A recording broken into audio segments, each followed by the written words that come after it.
శ్రీమాత్రే నమః. టీవీ2 భక్తి ప్రేక్షకులకు స్వాగతం. 2024 ఆగస్టు 5 నుంచి 2024 ఆగస్టు 11 వరకు మకర రాశి యొక్క రాబోయే వార ఫలాలు మరియు పాటించవలసిన పరిహారాల గురించి తెలుసుకుందాం. ఈ రాశి వారికి ఆరోగ్యపరంగా ఈ వారంలో కొన్ని సమస్యలు ఉండవచ్చు, కానీ ఈ సమయంలో పెద్ద అనారోగ్యం కనిపించదు, కాబట్టి మీరు చాలా సంతోషంగా ఉంటారు. అయినప్పటికీ మీరు మీ ఆరోగ్యం పట్ల ఎలాంటి అజాగ్రత్త తీసుకోకూడదు మరియు ఎప్పటికప్పుడు యోగా, ధ్యానం, వ్యాయామం చేయండి. తద్వారా మీరు మిమ్మల్ని ఆరోగ్యంగా ఉంచుకోవచ్చు. చాలా కాలం తర్వాత ఈ వారం మీ ఆర్థిక స్థితి బలోపేతం అవుతుంది, ఎందుకంటే ఈ సమయంలో మీరు అన్ని రకాల ఖర్చులపై నియంత్రణ ఉంచడం ద్వారా మీ డబ్బును ఆదా చేసుకోగలుగుతారు. దీనికోసం అన్ని క్రెడిట్ ను మీకే ఇవ్వకుండా మీ సమీప వ్యక్తులకు, కుటుంబ సభ్యులకు మరియు మీ భాగస్వామికి కూడా కొంత క్రెడిట్ ఇవ్వండి. ఈ వారం మీ వైఖరి చాలా దూకుడుగా ఉంటుంది, ఎందుకంటే ఇంట్లో సంభాషణ మరియు చర్చ సందర్భంగా మీరు దేనితోనైనా సంతృప్తి చెందకపోతే మీరు కోపంతో ఇతరులకు కొన్ని చేదు విషయాలు చెప్పవచ్చు. మీరు తర్వాత పశ్చాత్తాపం చెందవలసి ఉంటుంది, కాబట్టి మీరు ఏదైనా స్పందించే ముందు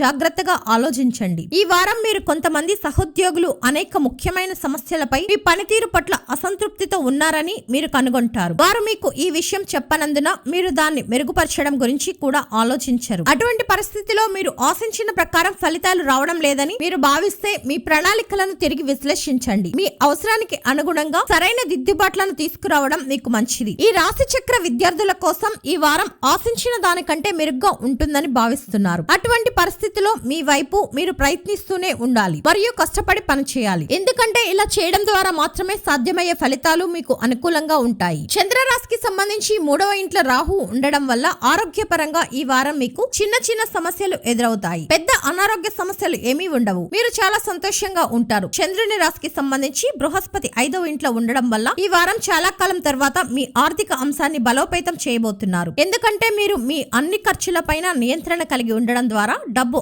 ఆదాయం చేయడంలో విజయం సాధిస్తారు. ఈ రాశి వారు పాటించవలసిన పరిహారం: ప్రతిరోజు 44 సార్లు ఓం మండాయ నమః అని జపించండి.